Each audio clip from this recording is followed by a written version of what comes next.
Hi, I am a human being of planet Earth, and chances are you're also a human being of planet Earth.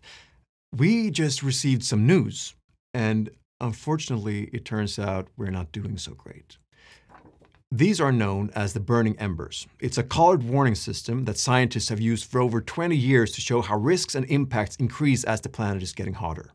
The color red means high risks, purple means very high risks. And here's the news. These colors are now turning red and purple earlier than we expected. So we will hit the high risks and very high risks even with lower warming. That's where we are now, and that's where we're heading with current action. Look at this one. It shows the state of the coral reefs that are home to more than a fourth of all marine life and provide food, income, and shoreline protection to coastal communities all around the world. And we're already approaching the purple, very high risk zone. That means they're practically already fucked. If we did everything we could to cut pollution right now, we might be able to save some coral. But we're not even trying. And it's not just the corals. Look at where we're heading with biodiversity loss, tree mortality, wildfire increase, weather extremes, high and very high risks. Extreme climate events have already been observed in all inhabited regions, many way worse than ever before. And it wasn't supposed to be this bad already. The effects from climate change have come earlier, more widespread, and with worse consequences than predicted. Ecosystems on land and in the oceans all around the world have changed. And we have all felt it. No matter where we're from, we all have a feeling that things aren't like they used to be, that something is very, very wrong. This is our shared experience. We've already started to witness some extreme events that weren't supposed to happen for another 80 years.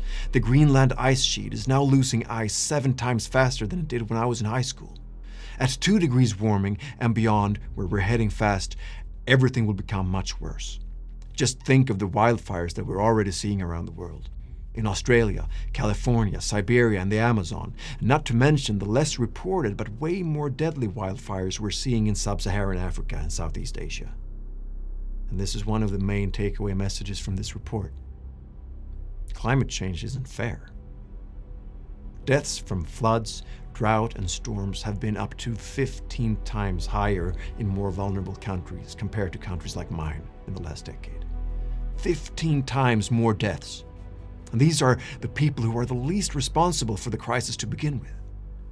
So what's the plan? Where's the action?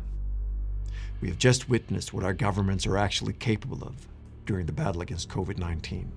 Borders shut down, travel bans, lockdowns. Do we see that kind of action on the climate crisis? No.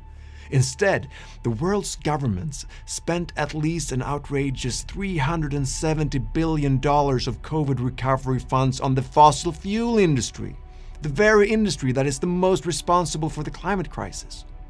And it's not like they don't know. In fact, these news are coming from the IPCC, the Intergovernmental Panel on Climate Change, a United Nations body providing facts directly to all governments, line by line from the world's leading scientists. So where's the action? The agreed global goal is to limit warming to 1.5 degrees Celsius. That's where we could avoid the worst effects. But when the world's top scientists were asked recently about how they think we're doing, most of them said we'll likely hit 3 degrees. And 8 out of 10 of them said they'll live to see catastrophic impacts in their lifetime. That's our lifetime. Not to mention what our children and grandchildren would have to witness. And hey, for millions of people around the world, the catastrophe is already here. So where's the action? And the answer is easy. Our governments aren't going to act until they're forced by the people. And that's why we must keep talking about this. We must keep showing we care and that we expect action right now.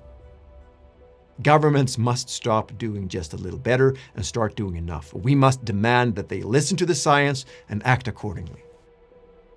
So what does the science suggest? First of all, we must break our dependence on fossil fuels. No more coal, oil, and gas. We must protect at least 30% of all ecosystems on land and in the oceans to give them a better chance to recover, to secure biodiversity, and to start letting the planet heal itself. And, very importantly, we need justice and solidarity. Those who have polluted the most must be held accountable to protect those who are hit the hardest. Full stop. We need a strong international legal framework to hold corporations and governments accountable for their damage and exploitation. These are some of the actions we can demand from our governments. We are human beings of planet Earth. This is our planet, our home. We will protect it.